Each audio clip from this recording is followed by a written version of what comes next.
في يوم من الأيام كان حراس الملك ماشيين في الغابة والوضع تمام التمام، لكن فجأة بيطلع لهم تنين ضخم وكبير جدا بيبدأ يهاجمهم، والتنين أقوى منهم بكتير بيشوط فيهم من كل اتجاه ولا حد عارف يعمل معاه أي حاجة. وفي اللحظة دي بنشوف مزارع يدعى إل، عيل بسيط جدا ملوش في أي مشاكل، عايش في المزرعة دي وكل همه هو زراعة الحقول وجمع المحصول، وزرعه دايما بيطلع على الفرازة، على طول بيحصد الزرع وبيحطه في العربية علشان يروح يبيعه في السوق.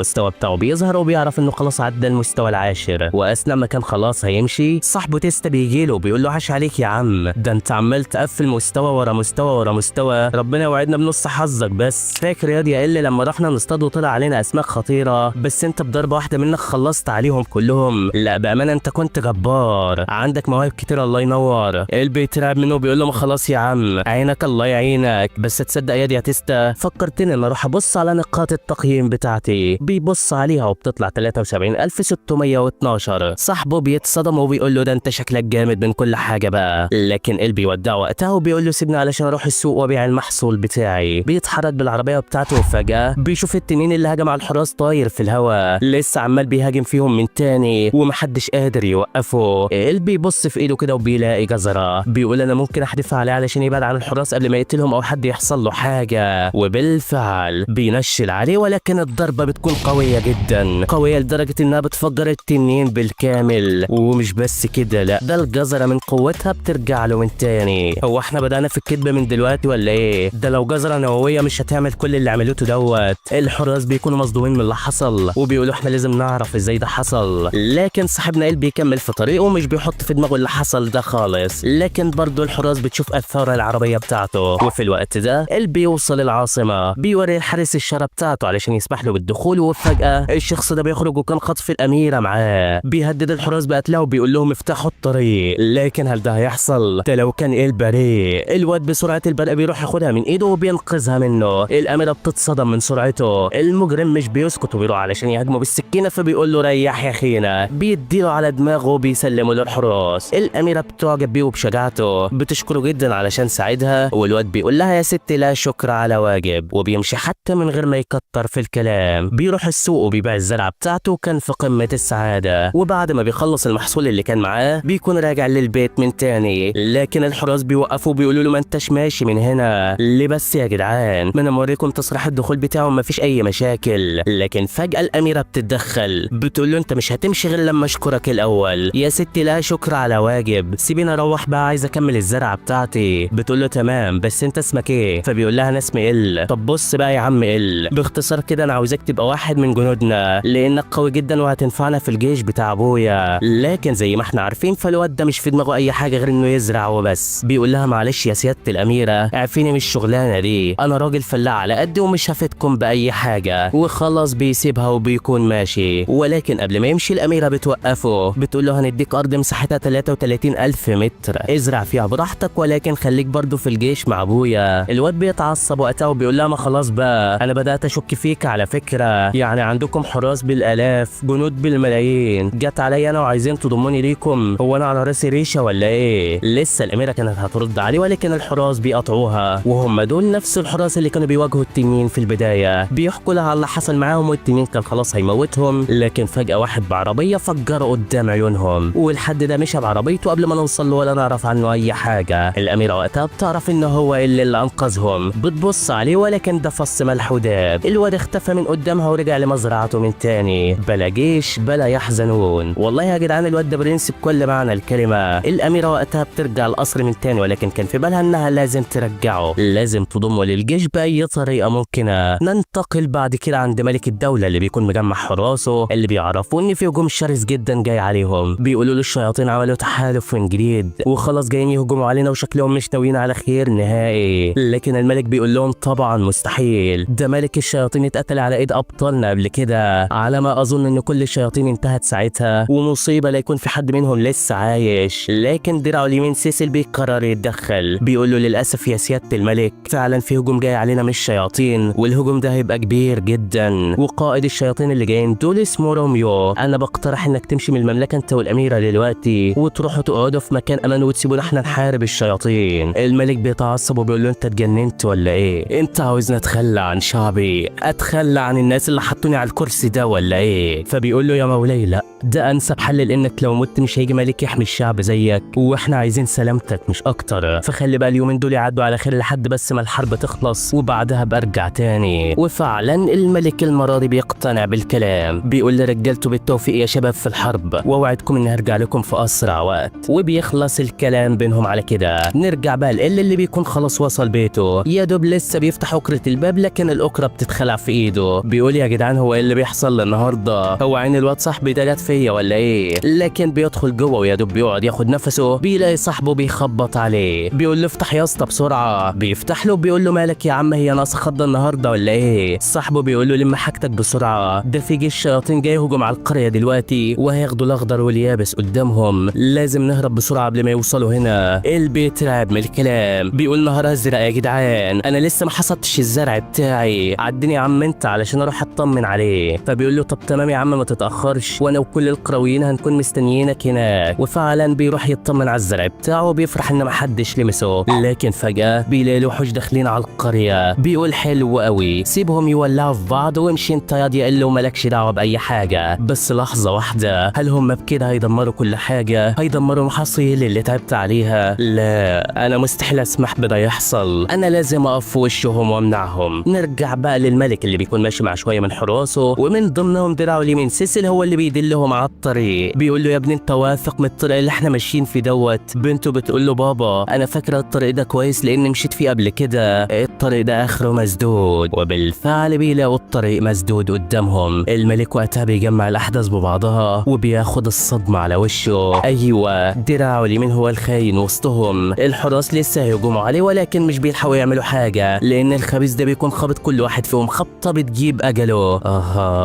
هي دي النهايه ولا ايه؟ بيقول للملك انت غبي قوي يالا، ما خدتش بالك ان انا الشيطان روميو ومش المساعد بتاعك، ولكن على العموم انت هتموت دلوقتي، مش انت لوحدك، لا انت وبنتك هتموتوا حالا. ودلوقتي الحارس ده بيفكر يقف في وشه، بس انت بتعمل ايه؟ هي واحده بس بتجيب اجله. بيقول للملك اجهز بقى، انت خلاص هتموت وانا اللي هحكم كل حاجه. على فكره انا هاخد شكلك وهخدع شعبك، وكده كل حاجه هتمشي على حسب الخطه بالظبط. وبدون مقدمات بيجهز ضربه قويه بيخبط بها الملك، ولكنه بيصنع درع حامي وبيقول له انا لسه بصحتي يلا، بس ما بيكملش الكلمه والدرع بيتكسر. ايوه روميو قوته اقوى منه بمراحل، حتى الاميره لما بتتدخل مش بتعرف تعمل حاجه. الشيطان بيقدر يكسر الدرع الحامي وبيستعد علشان يخلص على الملك وبنته، ولكن هل ده هيحصل في سلام؟ ده عندع بسلام. المطرشم بتاعنا خلاص وصل لكم، هي خبطه واحده من فاسه بيصد بيها الضربه وكمان بيشق الارض اللي تحتيه. روميو بيترعب وبيقول له انت مين؟ انا اللي ههينك يا اسماعيل، بس عامه يعني بما انك عايز تعرف فانا مزارع بسيط. بيقول له نعم مزارع بالقوه دي كلها؟ ده عندها.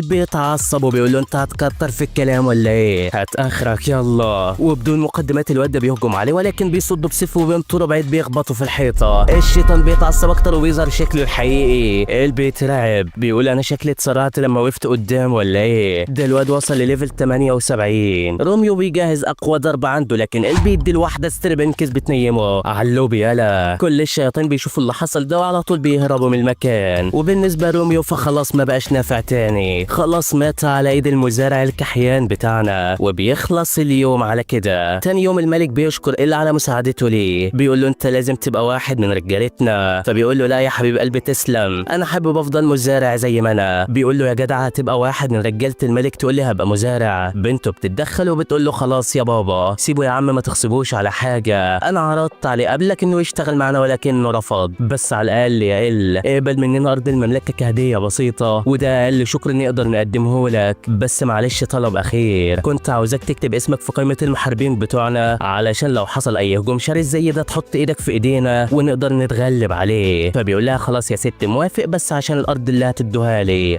بس اول ما بيشوفها بيتصدم، ده صحراء جرداء لا زرع فيها ولا ماء، دي عشان تتزرع محتاجه معجزه. تاني يوم بيتمشى مع الاميره في السوق وبيلاقيها مغيره شكلها، بيعزمها على الاكل وبيقول لها اتمنى الاكل يعجبك يا سمو الاميره. فبتقول له وطي صوتك يا عم، انا عايز اخد حريتي في التعامل وابقى زي الناس العاديه ومش عاوزه حد هنا يعرف اني الاميره. ومن ناحيه التخفي فما تقلقش، انا لابسه الدبوس ده ومش هيخلي حد يعرفني. يا سلام، بقى الدبوس ده هو التخفي ولا ايه؟ ولكن بعدها بيدخلوا المملكه دي والراجل ده بيستقبل الراجل. بيقول له انا سمعت عن اللي انت عملته يا بطل، بيهني عليه وبعدها بيودي له موظفة الاستقبال اللي بيكون اسمها هيلين، وده علشان يسجل اسمه ويبقى من ضمن المحاربين اللي في المملكة. البنت بتعزمه على الاكل وبيقعدوا يتكلموا وبتقول له انا بس مستغربة من حاجة، انت ازاي مزارع بسيط ودلوقتي عاوز تحارب؟ فبيقول لها اصل في حد اداني قطعة ارض مقابل ان احارب الوحوش، وبصراحة اتكسفت اقول لهم لا.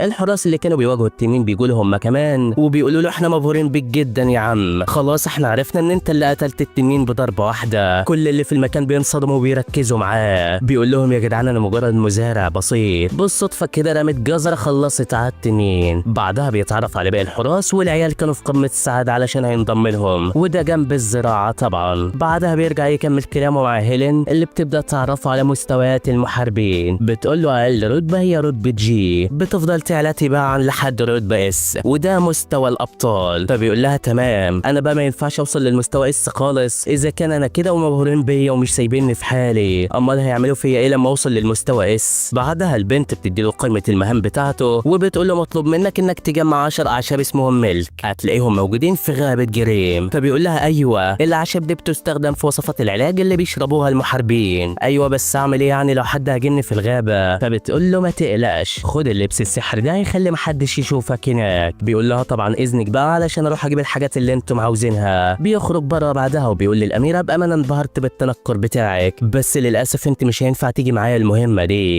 دي في غابه خطيره واحتمال الوحوش تهاجمنا، انا اصلا بخاف منهم ولو انت جيتي معايا فهضطر احميكي، والمشرحه مش ناقصه قتله بامانه. وبالفعل بيروح على الغابه وبيقدر انه يجمع 9 نباتات بسرعه، بيكون فاضل واحده بس، لكن قبل ما يجيبها بيلاقي الشعار ده قدامه. بيقول غريبه يعني انا ما شفت الشعار زي ده قبل كده، وعلى حسب الورقه اللي معايا ان الغابه دي فيها شياطين ووحوش، وبالنسبه للشياطين اللي فيها فعندهم غريزه خارقه على التزاوج، علشان كده ممكن يتجوزوا من جنسهم او من الجنس البشري. وفجاه الشيطانه دي بتحضر في المكان، واول ما بتشوفه بتقول له انا لازم اتجوزك يالا. الواد بينصدم تتجوزي مين يا بنت انتي؟ انا اصلا بخاف منكم. لكن فجاه الحارس ده بيجي وبيخلص عليها بضربه واحده من سيفه. بيقول له مالك ياض انت ما تنشف كده امال؟ معلش يا اسطى انا بترعب من العفريت جدا وما بعرفش اقاتلهم. باقي الحراس بيوصلوا وبيقولوا له لا تعود على كده، ده انت لسه في اول يوم، امال بقى لما تواجه الباقي هتعمل ايه؟ ال بيقول لهم خلاص يا جدعان ما تخوفوناش اكتر، على العموم انا لقيت الشعار ده بس الصراحه مش عارف هو بتاع مين. صاحبه بيقول له من النادر انك تلاقي الشعار ده هنا، وفي ناس بتقول له انه يخص التنين الاسود. التنين ده نادر جدا ان اي حد يشوفه، بس عامه انت ممكن تبيع الشعار ده وتاخد فلوس كتيره. ويلا بقى نرجع المدينه علشان الجو خلاص ليل. وفجاه الارض بتتهز تحتهم وكأن حصل زلزال، وفي وسط كل ده بيخرج عليهم التنين الاسود وبيكون عاوز يدمرهم. الكل بيثبت في مكانه محدش بيقدر يتحرك،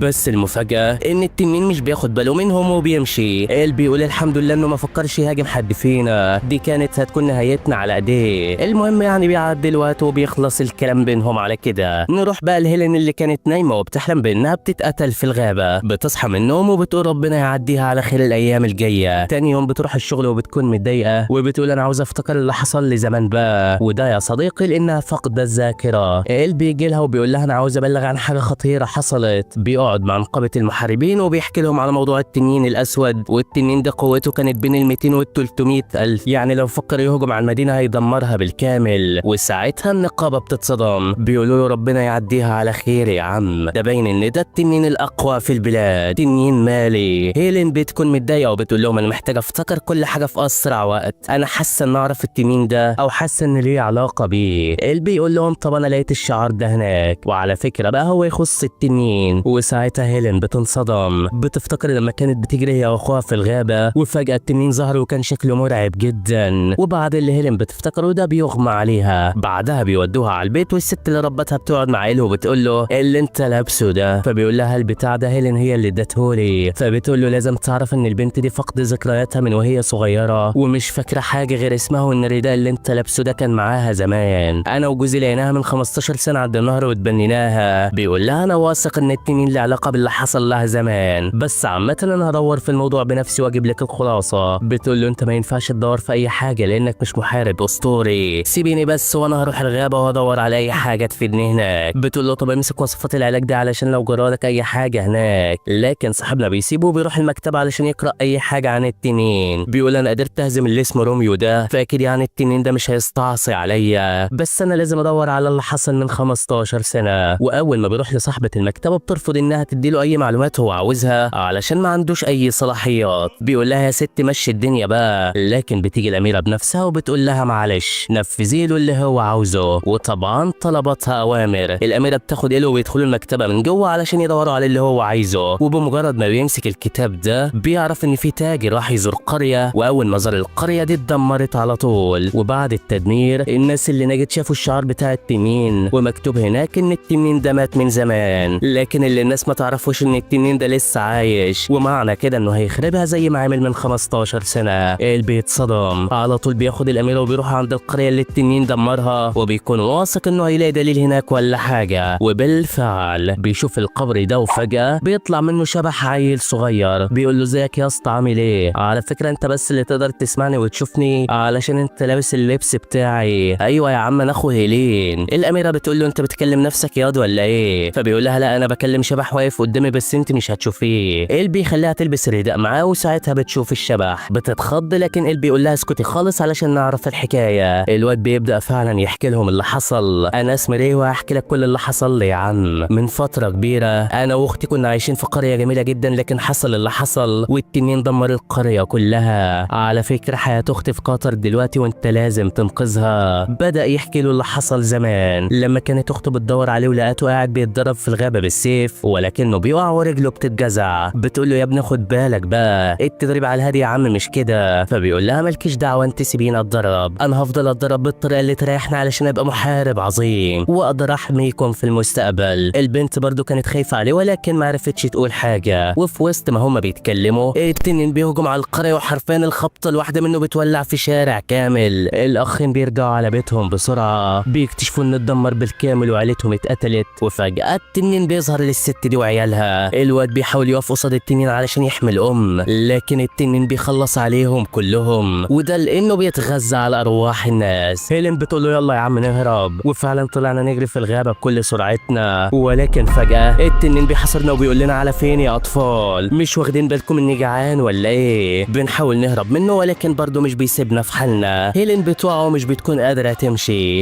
التنين بيوصل عندها وكان خلاص هيقتلها، لكن وقتها انا اتدخلت وخبطته بالسيف في عينه، بس للاسف التنين مش بيتاثر. لكن اللي حصل ده خلاه يركز معايا وينسى اختي. وقفت قدامه بكل شجاعه وما جلتش. التنين ضربني بقوته واتصبت اصابه كبيره في بطني، واختي كانت زعلانه جدا عليا ما كانتش عارفه ازاي تساعدني، ولكن برضه انا كنت مصمم اقف في وش التنين وبقول له انا احنا اختي الكبيره مهما حصل. فبيقول لي خلاص بعد ما اقتلك هسيب روحك في الارض دي، وده لسبب واحد بس، وهو ان بعد 15 سنه هقتل اختك الكبيره دي في نفس الارض قدام عينيك، هخليك تشوفها وهي بتتقتل تاني. وعلى طول بيختفي من المكان وهيلين بتكون زعلانه جدا على اخوها اللي مات. الواد بيخلص الحكايه لإل وبيقول له بس يا عم ده اللي حصل لي من 15 سنه، وطبعا انت واخد بالك ان ال 15 سنه عدوا خلاص، ودلوقتي جه الوقت اللي هيقتل في التنين اختي. اول حاجه يعملها انه يخليها تحلم باحلام مرعبه وتفضل تتخيل حاجات مش بتحصل، وده يسبب لها رعب كبير لحد ما يقدر يسيطر على دماغها ويخليها تروح الغابه. انت لازم توقف التنين ده باي طريقه، ولازم تعرف ان الطاقه السلبيه بتخليه اقوى بكتير، دي زي الاكل اللي بيتغذى بيه. يعني مثلا لو وقفت قدامه وخفت ساعتها قوته هتزيد، انما لو اتحديته هيضعف جدا وهتقدر تهزمه. ودلوقتي المطلوب ان اختي هي اللي ما تخافش منه علشان قوته تضعف. الواد بيتاثر جدا من كلامه بيقول له ما تقلقش يا عم انا بوعدك ان احميها ومش هسيب حاجه تحصل لها، سيبني دلوقتي علشان اروح اشوف هعمل ايه. وبدون مقدمات بياخد الاميره وبيجري بسرعه من المكان علشان يلحق هيلين. الاميره بتقول له بص يا سيدي روح انت الحق البنت وانا هخلي الجنود يستعدوا للحرب. وبالنسبه لهيلين فبتكون التنين سيطر عليها وبيخليها تروح الغابه، واول ما بتوصل هناك بيظهر لها بشكل مرعب جدا. البنت اول ما بتشوفه بتتصدم وعلى طول بتفتكر كل اللي حصل معاها من 15 سنه، بتفتكر موت اخوها علشان يحميها، بتزعل جدا من نفسها علشان سابت اخوها يموت وما عملتش حاجه. بتقول للتنين انا قدامك اهوت، لو عاوز تقتلني يلا، انا اصلا عاوز اخلص من حياتي الممله ديت، يلا يا عم اقتلني، ولو مش عاوز تقتلني فانا هقتل نفسي بالسكينه ديت. التنين بيضحك وبيستعد علشان يسحب روحها. البنت فعلا كانت خلاص هتقتل نفسها، لكن هل ده هيحصل؟ ما تقولها معايا. لا والله الوحش اللي بيظهر في اخر لحظه وبيلحقها، بيقول لها اللي حصل ده ما كانش ذنبك، لا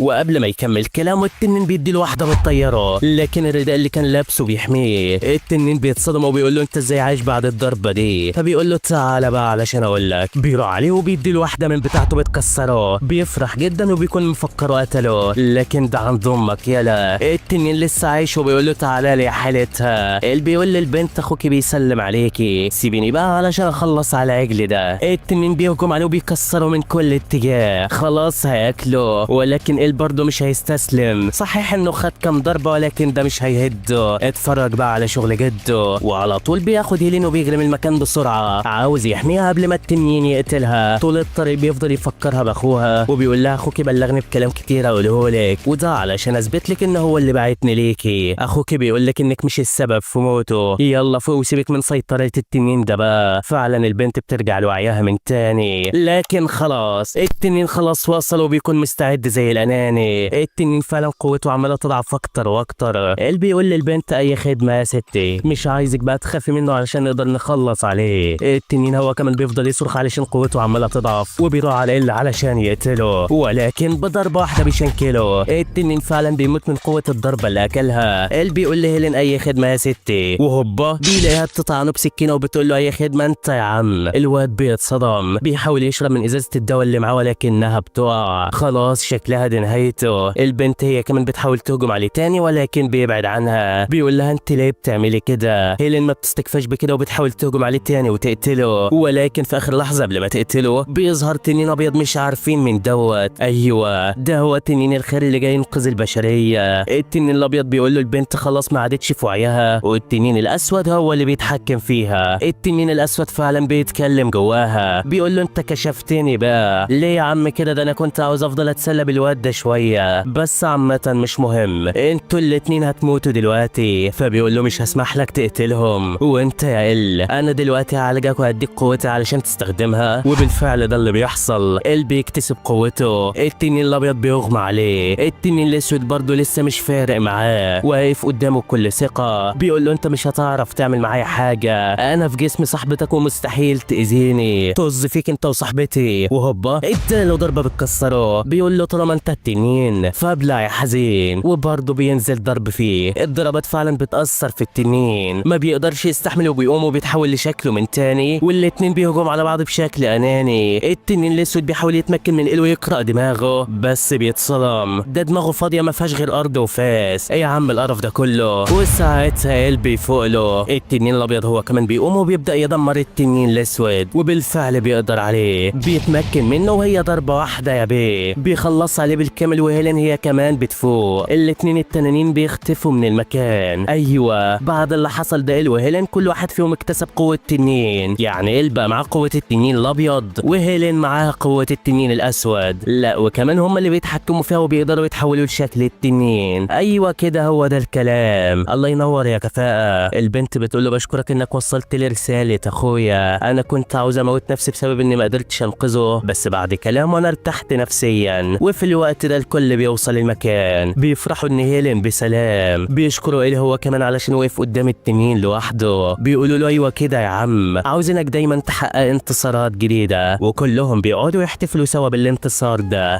وقتها بيفتكر انه لازم بكره يحصد البطاطس، وعلى طول بيسيبهم وبيجري. الاميره بتقول له يا ابني ما تريح نفسك شويه، هو انت ما فيش في دماغك غير الزراعه وبس؟ فبيقول لها يا ست انا بحب كده، ما حدش ليه دعوه باهتماماتي. وبيخلص اليوم على كده. وتاني يوم بقى بيروح على الارض مع صاحبه تيستا، وصاحبه بيقول له عاش عليك يا اسطى، ده الانتصارات اللي انت عمال تحققها مسمعه في المملكه كلها. فبيقول له يا عم كلها حاجات بسيطه، وانا واثق ان التقيل لسه ما جاش. وفي الوقت ده ريكس بيجي له، بيقول له امك بعتلك الجواب ده يا عم. فبيقول له ياض انا هموتك واعرف ازاي امي بتعرف مكاني كل مره، ده انا اصلا جيت البلد دي علشان ابعد عن زنها، وانت بقى تعرف المكان اللي انا بروح له بكل سهوله. طب ازاي؟ فبيقول له يا عم دي شغلتي، خد الجواب واسيبك انا بقى. الواد فعلا بيقعد يقرا الجواب مع صاحبه، وامه كانت كاتبه له الاتي: ازيك يا اللي انت عامل ايه؟ وحشتني قوي يا ابن الجزمه وعاوز اشوفك، وبعدين انت مش ناوي ترجع تعيش معانا بقى ولا ايه؟ انا وابوك مستنيينك على نار. فبيقول لصاحبه انا زهقت من امي وزنها يا عم، ده انا سبت القريه اللي كنت عايش فيها بسببها، بتهتم بيا زياده عن اللزوم، وانا بحب الزراعه وهي مش عايزه انا اشتغل فيها. وبعدها بيسيبه وبيروح السوق، بيفضل يلف شويه وبيقف عند راجل بيبيع طماطم، بيعجب من شكلها جدا، ولكن طلع مش شكلها بس اللي حلو، حلو، طعمها كمان كان من افضل الطماطم اللي كلها في حياته. بيفرح جدا وبيقول للبياع انت جبت الطماطم دي منين؟ الطماطم دي مزروعه كويس جدا وانا عاوز اعرف طريقه زراعتها. فبيقول له يا عم انا ما زرعتهاش ولا حاجه، انا جبتها من مدينه لورغوس. البي انصدم لان القريه دي هي قريه ابوه وامه، ما كانش عارف يعمل ايه وعلى طول بيروح لهيلين. بيقول لها انا عاوز اخد اجازه علشان ارجع البيت ازور ابويا وامي لانهم وحشوني، ولكن في الاساس هم ما وحشوهوش ولا حاجه، ده رايح بس علشان يعرف طريقه زرع الطماطم. وبالمره يعدي على امه اللي عماله كل شويه تبعت له جوابات. ولما بيخرج بره بيلاقي الاميره فال عاوزه تيجي معاه. بيقول لها يا بنت مش هينفع، الرحله دي لازم اروحها لوحدي وبعدين هبقى اعرفك على ابويا وامي ولكن مش دلوقتي. وبيسيبها وبيمشي. والمشكله ان طريقه بيكون من غابه جريم، وطول الطريق بيحلم انه وصل القريه وعرف يزرع الطماطم اللي طعمها حلو وكان نفسه ده يحصل. ولكن فجاه بيطلع عليه الشيطان دوت. الواد بيترعب وبيقول يا عم هو انا ناقصك؟ هو انت هتصاحبني ولا ايه؟ فبيقول له ايوه عاوز ابقى صاحبك يا عم، ابعد عني يا عم هي ناقصه. وبياخد ديله في سنينه وبيطلع يجري. وزي ما انت عارف يا صديقي ان الشياطين كل واحد فيهم عنده غريزه معينه، اللي بيحب الجواز واللي بيحب يلعب بديله وهكذا يعني. وفي وسط ما كان اللي مرعوب جدا بتوصل بنت اسمها روري وبتخلص على عفريت. بتقول لي ما تقوم يا لو استرجل كده مالك في ايه؟ يا ست انا بترعب من العفاريت جدا، وعامه شكرا انك انقذتيني، من غيرك ما كنتش عارف هعمل ايه، وعلى فكره انا محارب قوي. البنت بتقول له ما علينا، على العموم يا عم انا اسمي روري. بيقعدوا يتكلموا مع بعض وبتعرف روري انهم رايحين نفس القريه. بتقول له طالما كده فتعالى نمشي سوا هنسلي بعض في الطريق، وبالمره لو طلع علينا عفريت او شيطان هقتله يا عم بكل سهوله. الواد طبعا بيوافق وبينطلقوا سوا. بيمشوا كتير في الغابه وفجاه بيحسوا بحاجه غريبه بتحصل. الاتنين بيستعدوا لاي هجوم ومره واحده ريكس بيطلع عليهم. بيقول لي ازيك يا اسطى عامل ايه؟ ده انا قلبت عليك الدنيا يا جدع. على العموم امسك الرساله دي امك بعتها لك. الواد ما كانش مصدق، بيتنطط وبيقول انا زهقت من امي دي. ايه يا عم كل شويه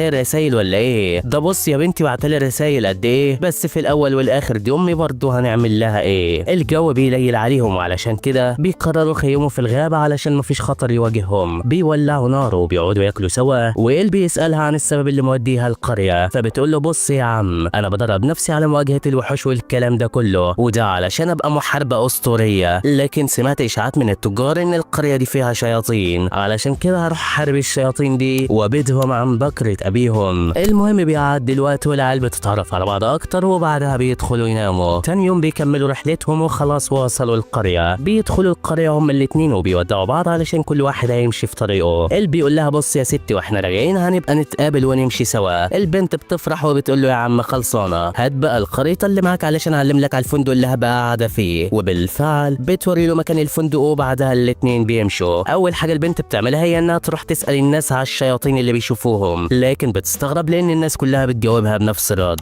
ما فيش شياطين ولا اي حاجه في القريه دي. ولكنها مش بتصدقهم، لا بتقول اكيد في حد قابل شيطان. وفجاه بتسمع صوت واحده بتعيط. بتروح لها بتلاقيها قاعده بالشكل ده. البنت بتقول لها في شيطان خطف اختي الصغيره ومشي في الاتجاه دوت، بالله عليك انقذيها قبل ما يحصل لها حاجه. روري بتطمنها وبتقول لها ما تقلقيش اختك اكيد في امان. وبيظهر الشخص ده وبيكون مراقبها. وبالنسبه لإل فبيوصل على بيت عيلته، يا دوبك لسه هيخبط بيلاقي الباب اتفتح في وشه. امه من فرحتها بتلف بالقريه كلها وبتفضل تحضنه لحد ما بتكسر له ظهره. وعلى فكره يا صديقي هي امه كده على طول بتحبه لدرجه انها لما بتحضنه بتكسر له ظهره. يا وجع الحنان ده ولا ايه؟ وفي وسط حضن الام الجميل ده ابوه بيخرج وبياكلوا علقه محترمه. بقى انت بتحضن مراتي يا ابن الجزمه، ده انا هموتك النهارده. مراته بتستغرب وبتقول له ده ابننا حيلتها، ده انت ليله ابوك مش فايته النهارده. وبتاخده في نفس البيت وبتنزل فيه تخبيط يمين في شمال. هي العيله دي مغبوله ولا ايه؟ ده الواد ليه حق يطفش منكم. بعدها بيقعدوا على الاكل علشان يستريح من رحلته. بيقعدوا يتكلموا ويستريحوا شويه وبعدها الواد بيدخل الاوضه بيتكلم مع ابوه. بيساله بقى عن الاسمده اللي هو جاي يسال عليها. بيقول لابوه كل حاجه وبيحكي له عن الطماطم اللي عايز يزرعها. فبيقول له طيب يا عم انا هعرفك فين اماكن الاسمده دي، هات الخريطه اللي معاك علشان احدد لك عليها. لحظه واحده، هو ايه اللي انت معلم عليه ده؟ فبيقول له دي صاحبتي روري هي اللي علمت على الفندق اللي هتبقى قاعده فيه، وده علشان نرجع القريه سوا. فبيقول له فندق مين يا ابني؟ مفيش فنادق في القريه دي خالص. بيقول له يا عم يمكن الفندق لسه مبني جديد. يا ابني بقول لك مفيش فنادق هنا خالص. الواد بيستغرب وبيقول له ازاي؟ ده البنت جايه تقعد في الفندق لحد ما تخلص مهمتها في مطارده الشياطين وقتلهم. الاب بيفاجئه تاني بيقول له مفيش اصلا شياطين في القريه، ولو كان في حاجه زي كده كان زمان امك. فبيقول له سكت ليه يا عم كمل. فبيقول له لا مفيش حاجه، يلا بقى روح نام علشان ترتاح. الواد بيستغرب من طريقته دي وبيحس ان في الموضوع، وبيخلص اليوم على كده. تاني يوم ال بيصحى كله نشاط وبيقرر انه يدور على روري علشان يعرف ايه قصتها بالظبط. وبالفعل بينزل يدور، وفجاه بيلاقي الناس دي ملمومه على شخص بيقول ان في شيطان هاجمه. الراجل بيقول لي اللي بعد ما الشيطان هاجمني لقيت بنت بشعر ازرق ظهرت وبدات تقتله، بس الحمد لله انا عرفت اهرب. وال بيعرف منه المكان اللي الخناقه كانت شغاله فيه وبيطلع يجري عليه، ولكن الراجل بيضحك وبيطرقع صباعه.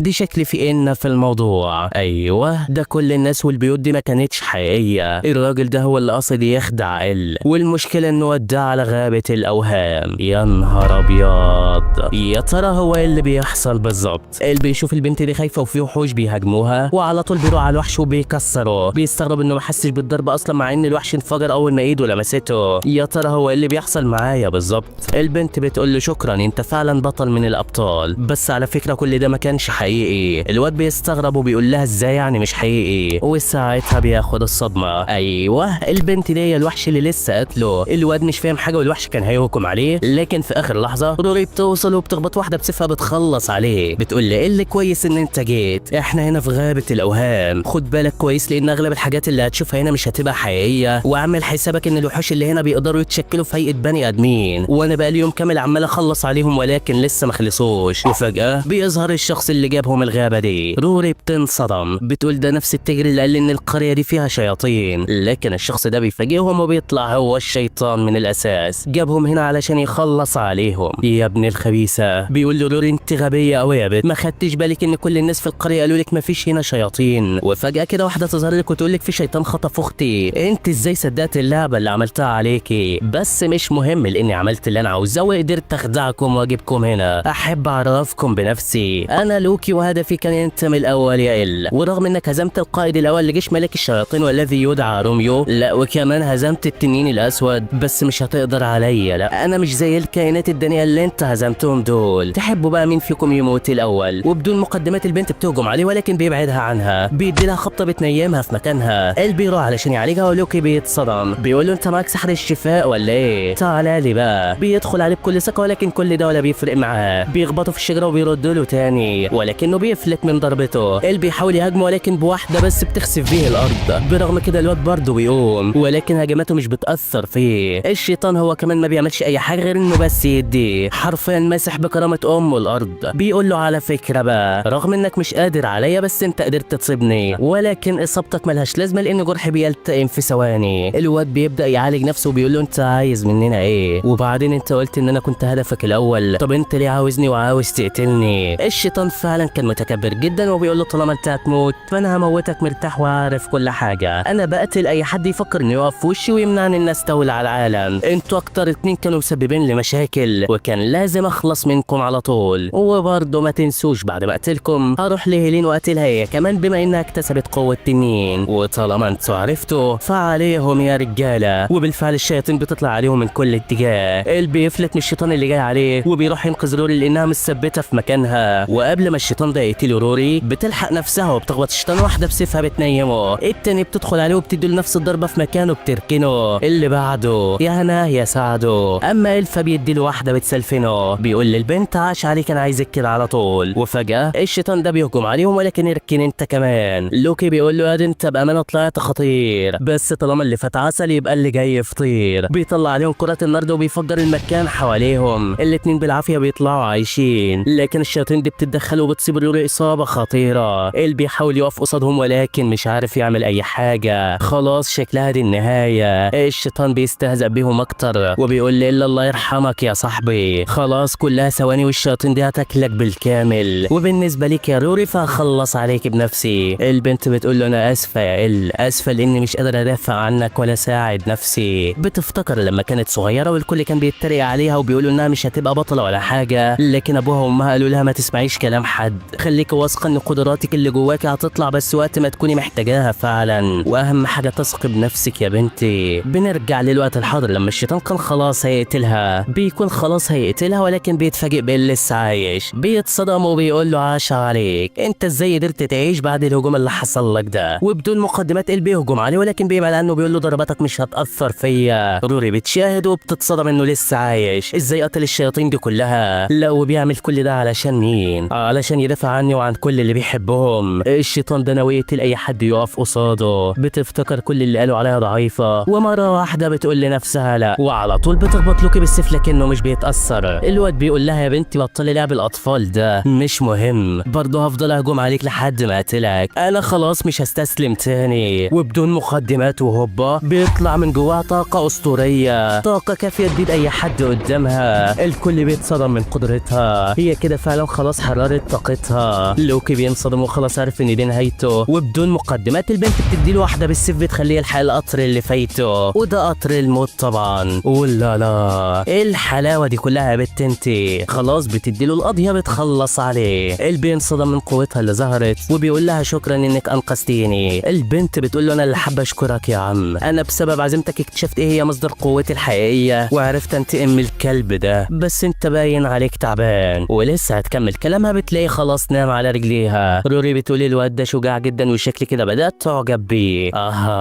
هي شكلها هتلعب ولا ايه؟ وبالفعل اليوم بيخلص على كده، وبالليل البنت بتصحي وفعلا الواد بيفوق وبيقول لها هو الجو ليل علينا ولا ايه؟ فبتقول له ما انت مش داري، انت نايم الصبح هتحس ازاي؟ وانا ما كنتش عاوز اصحيك علشان ترتاح. فبيقول لها طب يلا نقوم علشان نكمل طريقنا. وفعلا بيكملوا وفي الطريق بيسمعوا حد بينادي على بيترعبوا وبيقولوا ده عفريت ولا شيطان ولا ايه بالظبط، ولكنها بتطلع ام بتخرج عليهم وبتقول له انت فين ياض من بدري؟ فبيقول لها هو انت اللي عملت الصوت ده؟ فبيقول لها بصي وراك كده، وعلى طول بياخد البنت وبيجري ومش بيرضى يعرفها ان الست دي تبقى امه. فعلا الواد ده عق مفيش كلام. بعدها بيرجعوا على الفندق اللي المفروض البنت هتبات فيه، بس مش بيلاقوه موجود. بيعرفوا انه لوكي هو اللي كان عامل الفندق ده كخدعه عليهم. بيتمشوا شويه سوا وبعدها كل واحد فيهم بيقرر يمشي في طريقه ويتقابلوا بكره. واول ما بيرجع على البيت بيلاقي امه مستنياه، بتقول له روح شوف لك حته تبات فيها، يلا بقى غور من وشي يا حيوان علشان تبقى تجري من اول ما تشوفني قوي. الواد بينصدم وبيقول الست ده انا مش لسه سايبها في الغابه؟ ومره واحده بيلاقي امه وراه. بيتخض وبيطلع يجري جوه على الاوضه. ابوه بيقول له يا ابني استنى، طب افتح لي يا ابني الكلب امك هتموتني. فبيقول له مع حالك بقى. اتصرفوا مع بعض وبيخلص اليوم على كده. تاني يوم بيصحى بيلاقي ابوه منشور على حبل الغسيل وامه ماسكه في رجله وبتتحايل عليه علشان ما يمشيش. جوزها بيقول لها يا بنتي بطلي التصرفات دي بقى. فبتقول له هتخرس ولا اجيلك؟ وانت يا ابني اقعد معايا هنا بقى. فبيقول لها يا ستي انت عارفه اني بحب الزراعه وانا عاوز ارجع للشغلانه اللي بحبها، وبعدين لو قعدت هنا مش هبقى بعمل حاجه ومش هكون مبسوط. فبتقول له خلاص يا عم روح المكان اللي يريحك، بس ابقى تعالى زورنا كل شويه. الواد بيقول لها تمام وبيودعها هي وابوه. بعدين بيمشي وهو في الطريق بيقابل روري بيقول لها يلا نكمل طريقنا سوا. وبالفعل بيتجهوا في طريقهم للقريه. بيتكلموا سوا والبنت بتقول له فاكر اللي الشيطان قاله قبل ما يموت؟ كان عاوزك انت وبعدها كان هيقتلنا انا وهيلين. طب يا ترى الواد ده بيعمل كل ده ليه؟ واصلا ليه الشياطين كلها عاوزه تقتلك؟ فبيقول لها الصراحه مش عارف، بس انا متاكد ان كل حاجه هتوضح قريب. المهم بعدها بنشوف عيل صغير رايح يسرق من الزرع بتاع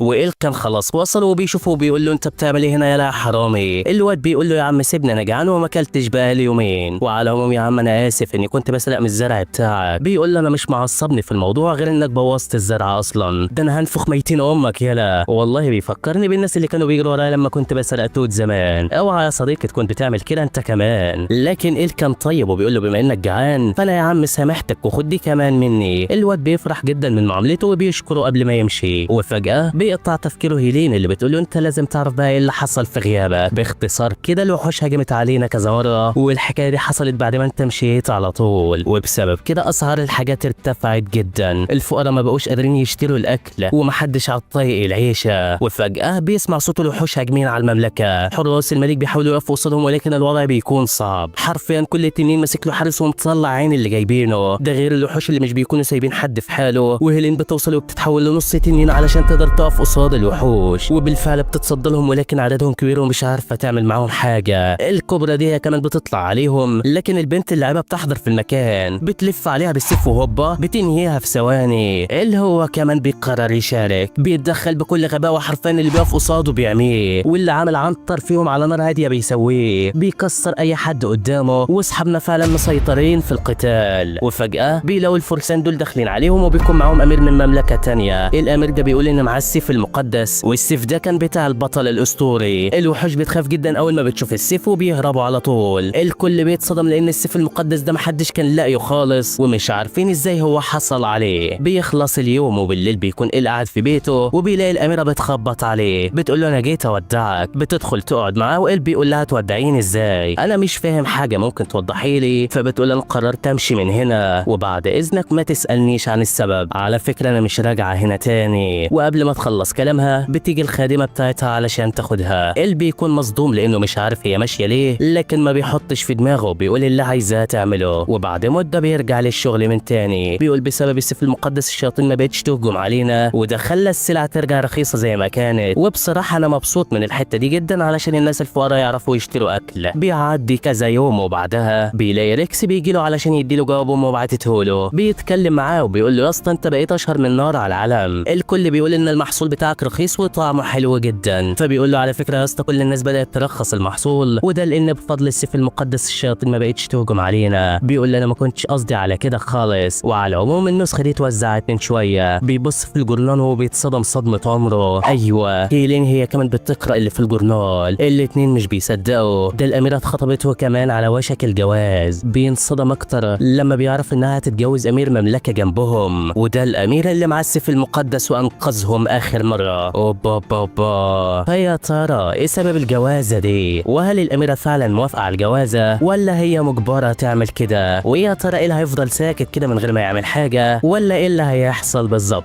استنونا في ملخص الجزء الثاني من حكايه ال. وبس كده يا عم، استودعكم الله الذي لا تضيع ودائعه، ودمتم في امان الله.